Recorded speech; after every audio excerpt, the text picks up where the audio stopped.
warahmatullahi wabarakatuh.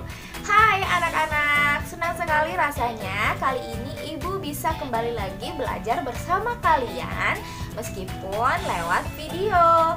Nah anak-anak, pertemuan kali ini kita akan belajar tema baru, yaitu pahlawanku. Nah anak-anak, apa sih itu pahlawan? Nah betul, pahlawan adalah seseorang yang seharusnya memiliki sikap yang suka menolong dengan ikhlas, berani, dan juga gigih. Anak-anak, Indonesia mampu merdeka dan mampu bertahan sampai detik ini berkat dari pengorbanan para pahlawan yang berjuang untuk kemerdekaan Indonesia.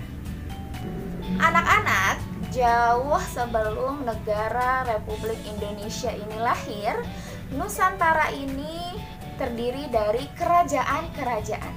Nah, kerajaan-kerajaan ini ada yang bercorak Hindu, Buddha, dan Islam.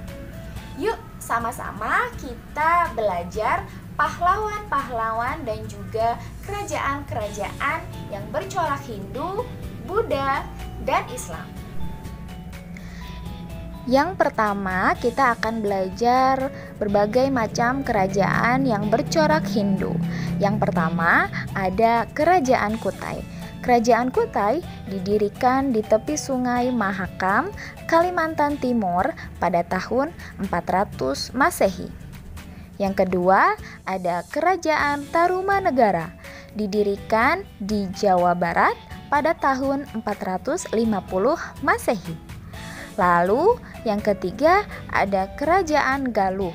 Kerajaan Galuh ini didirikan di Ciamis, Jawa Barat pada abad ke-8 Masehi. Lalu yang keempat ada Kerajaan Mataram kuno yang didirikan di Jawa Tengah pada abad ke-8 Masehi.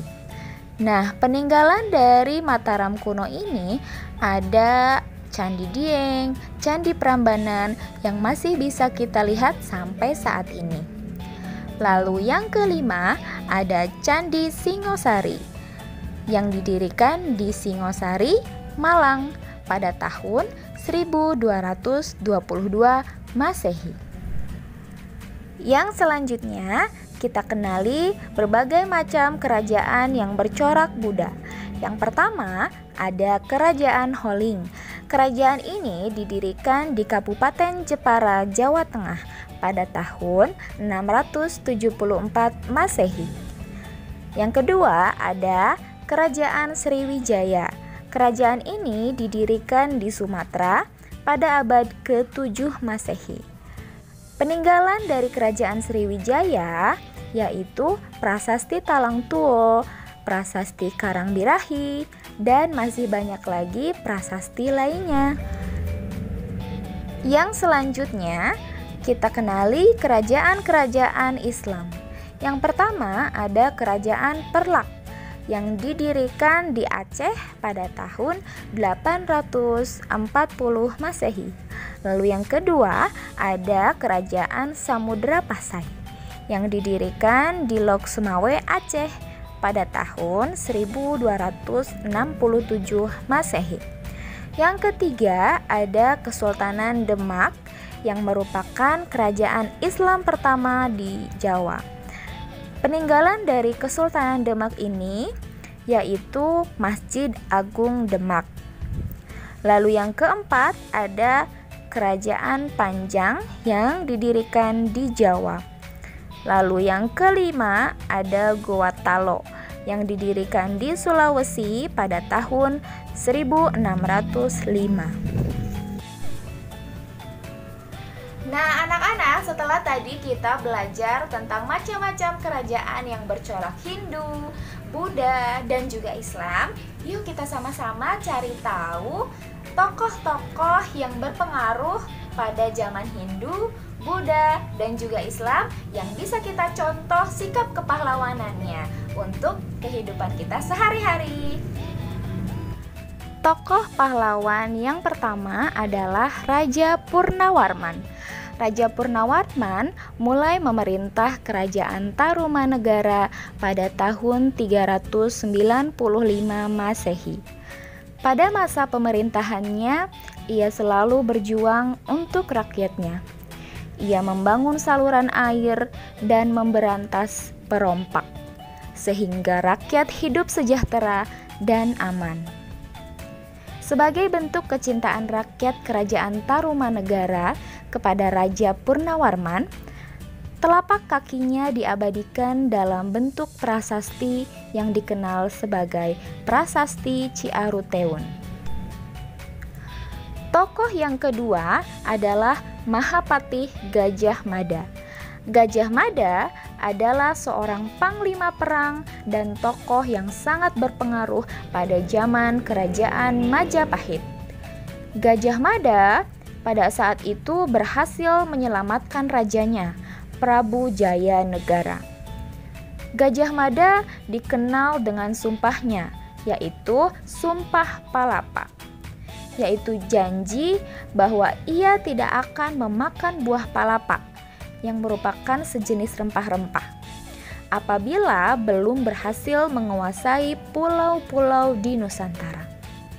Hingga akhirnya, berdasarkan isi kitab Negara Kertagama, dapat diketahui bahwa daerah kekuasaannya hampir sama dengan luas wilayah Indonesia yang sekarang. Bahkan, pengaruh kerajaan Majapahit sampai ke negara-negara tetangga. Perjuangan Gajah Mada sampai saat ini tetap dikenang, terbukti dengan banyaknya jalan yang dinamai dengan Gajah Mada. Peninggalan kerajaan Majapahit ini dapat kita lihat dari kemegahan dan kebesaran komplek Candi Penataran. Tokoh yang selanjutnya adalah Sultan Hasanuddin. Sultan Hasanuddin ialah raja dari kerajaan Islam Gowatalo di Makassar, Sulawesi Selatan. Oleh Belanda, ia dijuluki ayam jantan dari timur karena kegigihan dan keberaniannya melawan Belanda. Ia membela kepentingan kerajaannya dan kepentingan rakyatnya dengan gigih. Ia berusaha menegakkan kedaulatan dan memperluas wilayah kerajaan. Sultan Hasanuddin dikenal arif dan bijaksana. Karena perjuangan dan jasa-jasanya, nama Sultan Hasanuddin diabadikan sebagai nama jalan dan universitas di Makassar, Sulawesi Selatan. Pemerintah bahkan menganugerahkan gelar pahlawan nasional kepada Sultan Hasanuddin. Nah, anak-anak, materi kita sampai di sini hari ini. Nah, selanjutnya adalah kalian harus coba cari tahu lagi sejarah-sejarah tentang kerajaan-kerajaan lainnya, tokoh-tokoh pahlawan yang bisa kita ambil baik sikap kepahlawanannya untuk kita bisa jadikan itu sebagai sikap kita di kehidupan sehari-hari. Nah, jangan lupa juga kerjakan tugasnya. Ibu tunggu ya. Sekian. Wassalamualaikum warahmatullahi wabarakatuh. Bye-bye.